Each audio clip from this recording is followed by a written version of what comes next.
Right, very quickly, got some new bits coming for the Mardave. This one is a power cap. The whole point of this is that it holds charge for the receiver, so that way the receiver always has the correct amount of electricity and it doesn't keep losing signal like it was doing on me. And then this one, ordered myself some black revolutions. I've also got a set of tyres coming in as well, but I'll sort them out on another video. And this is the good thing. I was waiting and waiting and waiting for this. It's another battery, I know, but one key difference with this over the last battery,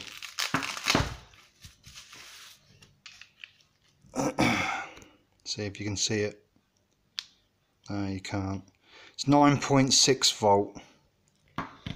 I'm probably going to have to modify the top deck on the car to be able to fit this in. But 9.6 volt, so we can make it a bit easier on ourselves achieving the 80 miles an hour. So yeah, that's it. That's the spares that I got this time. Just the wheels, power cap. I wanted the black ones because I think the black ones are going to go better with the design of the shell that I've got at the moment. So excellent. Right, on to the next bit. Right, so what I'm doing here is obviously I finished the body. I've got a few little modifications for the car.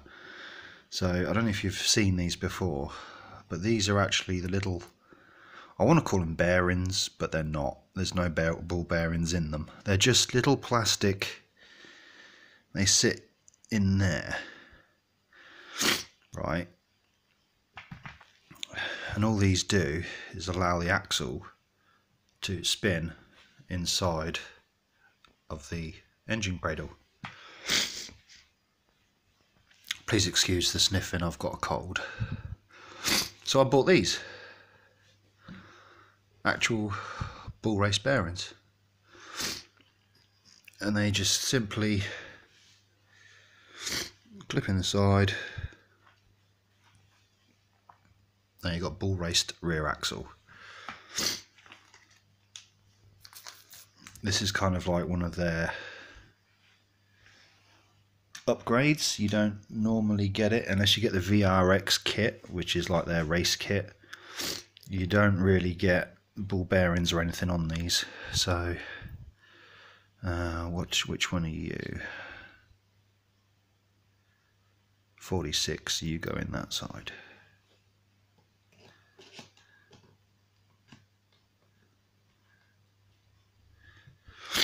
I need both hands for this. And also what I have bought is the new nuts, because the nuts on the car could be, you know, in excess of 20 years old.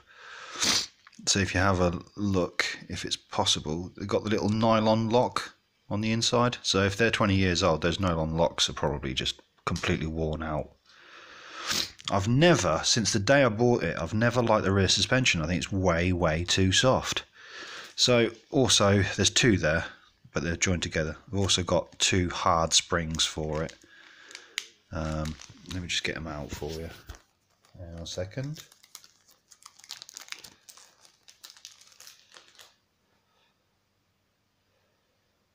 Wow, they actually are pretty hard. So yeah, got these two little hard springs, and these are gonna replace.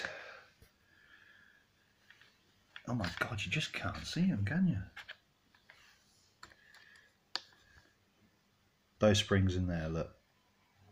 These springs there. Now, they've got a good system. If they're silver,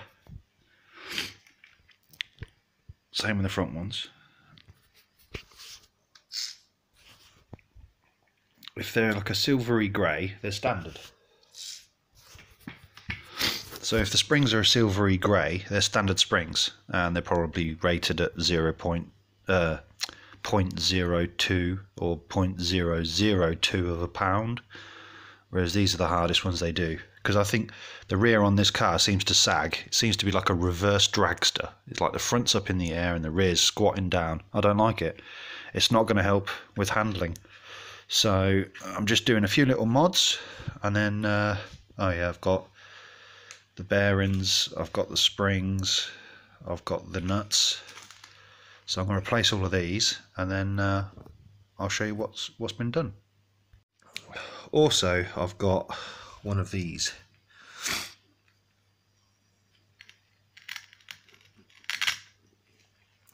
This is a low volt power cap. Basically what this does is,